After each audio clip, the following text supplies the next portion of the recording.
my line field to include both. If I was just focused on the one, now it's going to be somewhere between my spinal column and my lateral edge. Why did I say spinal column? Why do I want to include my spinal column on there? The thoracic vertebrae? Why do I want to include my thoracic vertebrae? Because the ribs connect? That's where the ribs connect, 'cause that's where the other end of my ribs are. So that's my posterior. So you want to include, if you're just doing unilateral, you want to go from my spinal column to the edge of my rib. That's for unilateral. For bilateral, I just open it up to include both ribs. Okay?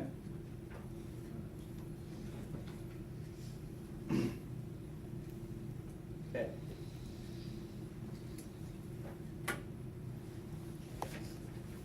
All right, so the posterior oblique injury region is going to be elongated.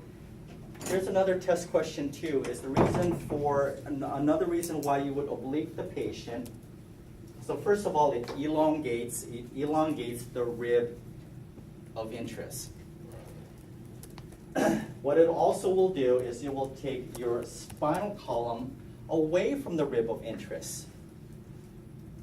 So it elongates the ribs and it also removes the spinal column away from the ribs of interest. Okay?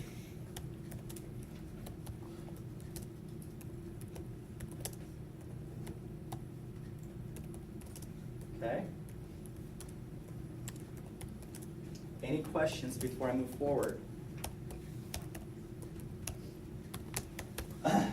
So if I were doing one of the obliques here for the upper rib margin, the axillary portion of it, at what level is my central ray going to be directed?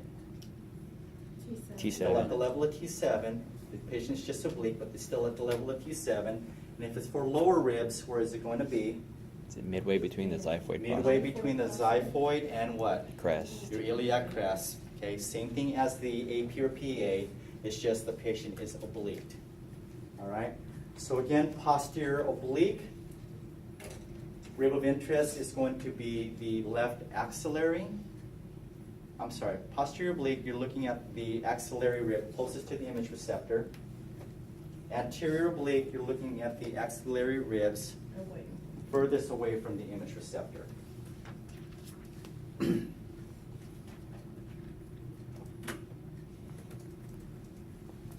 right. What position is this patient in? Alpeo. Okay. So the left ribs are elongated, so we're looking at the left axillary ribs. If I can't do an LPO, what other position can I do to evaluate the left? RAO. RAO. Okay.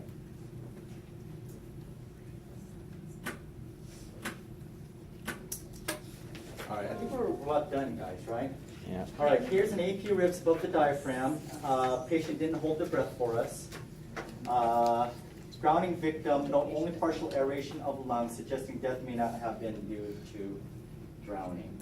Okay, because there's actual air in the lungs. Same thing happened here, though. There's some kind of damage to the lungs that's causing aeration in the surrounding tissue.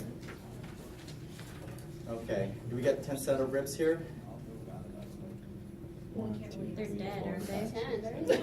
Yeah, I'm just waiting for you guys to say something. Yeah, what was your question? No, afterwards I'll come back. Oh, okay, okay. All right, areosternum, are we okay with this? Remember what we said, can an areosternum be done without using a breathing technique? A long exposure. Well, this is what it looks like. So Like all the shit. structures look sharp. So the ribs are sharp,